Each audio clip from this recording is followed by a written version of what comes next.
Belajar bahasa Inggris mulai dari alam yuk. Sunset,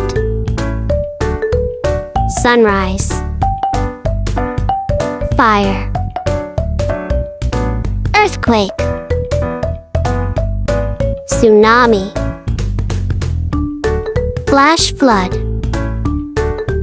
volcano eruption, flood, landslide, drought, forest fire, cave, atmosphere, grassland, puddle, black hole, sea depth. Kalau kamu suka konten belajar ini, jangan lupa follow atau subscribe channel kami ya.